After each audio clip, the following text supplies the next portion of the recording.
The next day in potions, the students are assigned antidotes, and the Half-Blood Prince's textbook is of no help to Harry. He finally finds the words, "Just shove a bezoar down their throats," scribbled in a margin. Rummaging through the supply cupboard, Harry finds a bezoar, a stone from the stomach of a goat, and runs back to his seat. When Slughorn approaches his cauldron, Harry hands over the bezoar, and Slughorn laughs. After class, Harry asks Slughorn about Horcruxes, and Slughorn freezes. He knows immediately that Dumbledore has sent Harry and refuses to answer. The students begin their apparition lessons. It is normally impossible to appariate or disapparate within Hogwarts, but the restrictions are lifted within the Great Hall for 1 hour so the students can practice. After apparition practice, Ron and Harry return to the dorms, and Harry pulls out the Marauder's map to try and locate where in Hogwarts Draco Malfoy is. Ron spots him in the Slytherin common room. Harry continues to regularly consult the Marauder's map to check on Draco's whereabouts. Sometimes he is unable to locate him on the map at all. On the morning of his birthday, Ron tears through the presents at the foot of his bed as Harry rummages through his trunk for the Marauder's map. Ron starts eating chocolate cauldrons and lians on his bedpost, looking unfocused. Ron tells Harry he's in love with Ramil Devane. Harry suddenly realizes that Ron has eaten the love potion spiked chocolate cauldrons Ramilda slipped him before Christmas. They fell out of Harry's trunk, and Ron assumed they were one of his presents. Harry brings Ron to Slughorn, who makes an antidote, which Ron quickly drinks. Slughorn pulls out a bottle of oak-matured mead he intended to give Dumbledore for Christmas and pours Ron a glass. Ron drinks his before the toast is over and suddenly shoots up in the air, his eyes bulging and foam coming from his mouth. Slughorn appears mystified, and Harry sprints to the cabinet and finds a bezoar, which he shoves down Ron's throat. Ron gasps and goes still. In the hospital wing, Fred, George, Ginny, Hermione, Hagrid, and Harry gather to look after Ron. Ginny points out that if Slughorn had intended to give the mead to Dumbledore, the poison might have been intended for Dumbledore as well. Mr. and Mrs. Weasley arrive, and Harry, Hagrid, and Hermione leave. Harry is approached by Cormac McLaggen, who wants to know if he can replace Ron as Quidditch keeper. Harry agrees. On the way to the Quidditch pitch for a match against Hufflepuff, Harry spots Draco walking away from the field with 2 young girls.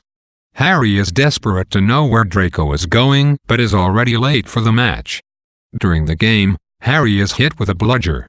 Harry wakes up in the hospital wing next to Ron. Madame Pomfrey tells Harry that he cracked his skull.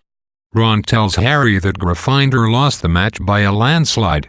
Harry remembers seeing Malfoy before the match and summons Kreacher, who instantly appears with Dobby, the Hogwarts house elf. Harry requests that the 2 elves follow Malfoy, making sure to tell Kreacher he cannot warn Malfoy or fill him in. Harry's quick thinking and the Half-Blood Prince's potions textbook are the only things that keep Ron from being killed by Slughorn's poisoned mead. Although Hermione is generally unhappy with Harry's use of the Half-Blood Prince's potions textbook, she must concede that this time its advice saved Ron's life. Without the bezoar, Ron would have died. Before pouring their drinks, Slughorn told Ron and Harry that he was planning on giving the bottle to Dumbledore for Christmas, but never did. This means that 2 cursed, murderous objects did not manage to reach their intended owners this semester. Just like Katie Bell and the cursed necklace, Slughorn's poisoned mead was obviously meant for someone other than Ron. Clearly, whoever is responsible for planting these dangerous objects has not been planning his or her attacks very well, as both attempts failed. The clumsiness of these attacks points to Draco Malfoy, since he is a young and unaccomplished wizard, prone to adolescent mistakes. A more sophisticated villain might have realized that Horace Slughorn was more likely to keep the mead for his own use, as he is obviously very fond of food and drink and absorbed with his own comfort. Harry's preoccupation with Draco grows with each chapter. In Chapter 19, Harry is hit with a bludger in the Quidditch match against Hufflepuff, and it seems highly likely that this only happened because Harry was too distracted to be playing Quidditch, thinking only about Draco and where he may have been going with 2 young girls.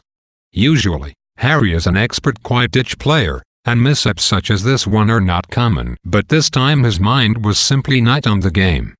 Harry has started regularly consulting the Marauder's map to locate Draco within Hogwarts, but he seems confounded by the fact that there are times when he cannot find Draco at all and has no leads as to where he might be going or hiding.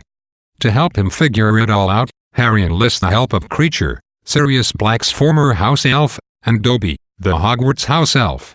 While Dobby clearly adores Harry, Kreacher is extremely unhappy to be forced to take orders from a half-blood like Harry. Consequently, asking Kreacher for help is a surprisingly risky move for Harry. Once again, Harry's obsession with Draco leads him to take unnecessary chances. Even though Kreacher must obey Harry's orders, since Harry is his new master, his true allegiances lie with the Black family and Bellatrix Lestrange, an infamous Death Eater. Harry remembers to tell Kreacher that he cannot alert or warn Draco Malfoy that he is being followed, but it still seems remarkably dangerous for Harry to place so much trust in a creature that is inherently predisposed to disliking Harry and wanting to thwart his mission. Meanwhile, the students are becoming increasingly excited about taking the apparition tests, because they will provide the young wizards with a great deal of new freedom. The easiest Muggle parallel to draw is to a teenager's driving test. Learning to drive is a difficult but ultimately a rewarding lesson. Students who live up to the challenge are rewarded with liberation, adult responsibility, and a sense of maturity.